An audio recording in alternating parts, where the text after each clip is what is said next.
Hello and welcome back to the channel. So today we have another illustration which is illustration number 4 from the chapter Accounting for Share Capital.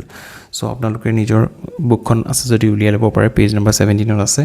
So ইয়াতে আমাক কৈছে যে Konica Limited registered with an authorized equity capital of rupees 2 lakh divided into 2000 shares of rupees 100 each.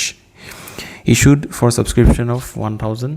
shares payable at rupees 25 per share on application, 30 on allotment and 20 on first call and a balance on as and when required. So yet actually কৈছে যে তাহাঁতৰ authorized capital আছে 2 lakh rupees যিটো তাহাঁতৰ 2000 share issue কৰিব পাৰে 100 টকীয়া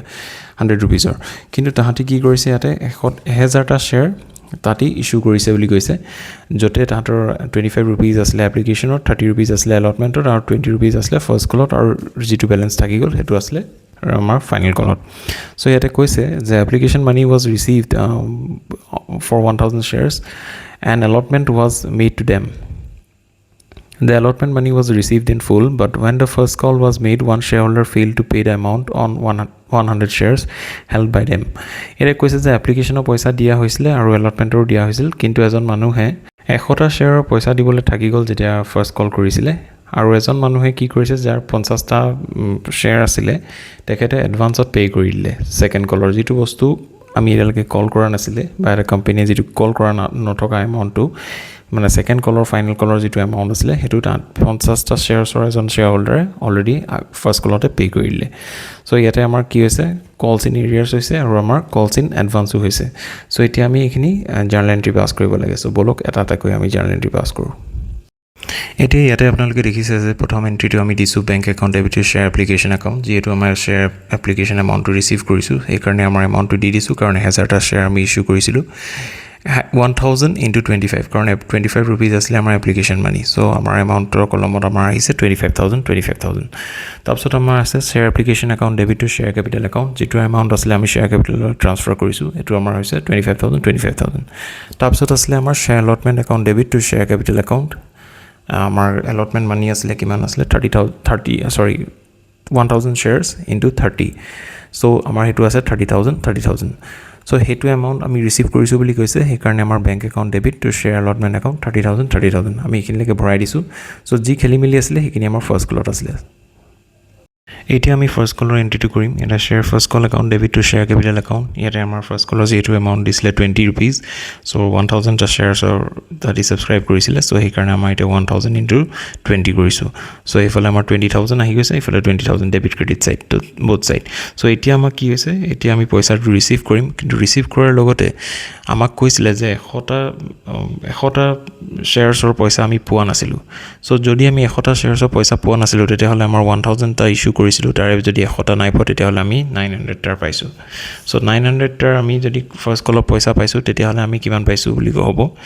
900 into 20 হ'ব so আপোনালোকে ৰাইট সাইডে আপোনালোকে দেখিছে চাগে ওয়াৰ্কিং নোট অলপ মই কৰি থৈছো সাইডত 900 into 20 আমাৰ ইফালে আছে 18000 আৰু লগতে আমাৰ কৈছিলে যে আমি এডভান্সটো আমি কিছুমান পইচা পাইছিলো কিহৰ পইচা পাইছিলো ফাইনাল কলৰ পইচাটো পাইছিলো আৰু 50টা শেয়াৰৰ পইচা পাইছিলো আৰু এতিয়া আমি প্ৰথমতে জানিব লাগিব যে ফাইনাল কলৰ এমাউন্ট কিমান আছিল এটা যেহেতু আমাক কৈছিলে কোৱেশ্চনত যে এপ্লিকেশন মানি 25 rupees আছিল আৰু allotment 30 rupees আছিল আৰু আমাৰ ফাৰ্স্ট কলত আছিল 20 rupees ইফালে আমাৰ 75 ইফালে হৈ আছে তেতিয়াহলে আমাৰ ৰিমেইনিং থাকি গল 25 rupees সো এইটো কাৰণে আমাৰ ফাইনাল এমাউন্ট ফাইনাল কলৰ এমাউন্ট 25 rupees সো ইয়াতে আমাৰ হ'ব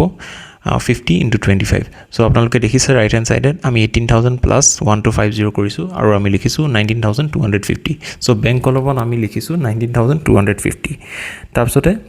তাৰপিছতে আমি লিখিছো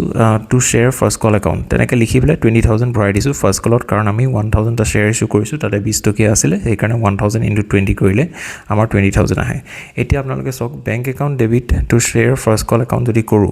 বেংক একাউন্টত আমি লিখিছিলো 19250 আৰু টু ফাৰ্স্ট কল একাউন্টত আমি লিখিছিলো 20000 যেহেতু মিলি থকা নাই এতিয়া আমি ডেবিট সাইড মিলাব লাগিব কি কৰি মিলাব লাগিব আমি এটো দেখাব লাগিব যে আমি অলপ পইচা ৰিসিভ কৰা নাছিলো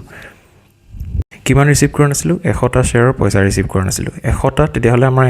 এমাউন্ট হ'ব 100 into 20 আৰু আমি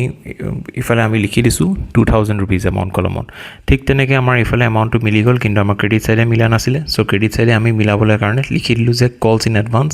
কাৰণ আমি এডভান্সত পইচা ৰিসিভ কৰিছিলো কিমান ৰিসিভ কৰিছিলো 50টা sharesৰ 25 ৰুপিজকৈ পাইছিলোঁ চ' সেইকাৰণে 50 ইনটু 25 কৰি পেলাই 1250 আমি ভৰাই দিয়া হৈছে এতিয়া আমি ছেকেণ্ড কল এণ্ট্ৰিটো কৰিছোঁ শ্বেয়াৰ ছেকেণ্ড কল account debit two share capital account second কলৰ এমাউণ্টটো আছিলে 25 ৰুপিজ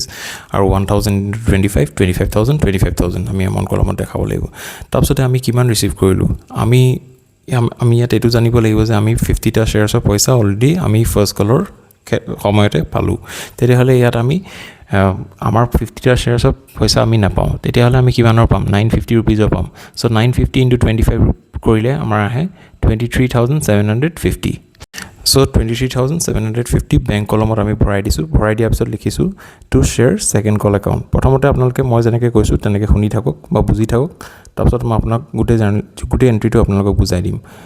বেংক একাউণ্ট ডেবিট 23750 আমি ভৰাই দিছোঁ কাৰণ আমাৰ 950টা শ্বেয়াৰ্ছৰ 25 ৰুপিজৰ আমি পইচা ৰিচিভ কৰিছোঁ bank account debit two share second কল একাউণ্ট ছেকেণ্ড কলত আমি এনেই কিমান পইচা ৰিচিভ কৰিব লাগিছিলে কাৰণ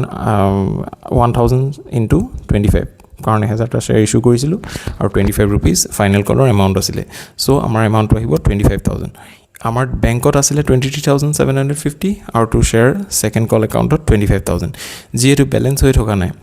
ইয়াতে আমাৰ কি হৈছে আপোনালোকে নিজে ভাবক ইয়াতে আমি এডভান্সত পইচা ৰিচিভ কৰিছিলোঁ চ' ছেকেণ্ড কলত চ' আমি কিমান ৰিচিভ কৰিছিলোঁ 50টা শ্বেয়াৰ্ছত 25 ৰুপিজকৈ পাইছিলোঁ চ' 50 ইনটু 25 বুলি লিখি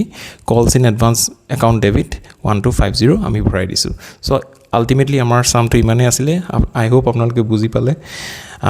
যদি বুজি পোৱা নাই ভিডিঅ'টো আকৌ এবাৰ চাব যদি কিবা ডাউটছ আছে কনফিউজন আছে আপোনালোকে কমেণ্টত লিখিবলৈ নাপাহৰিব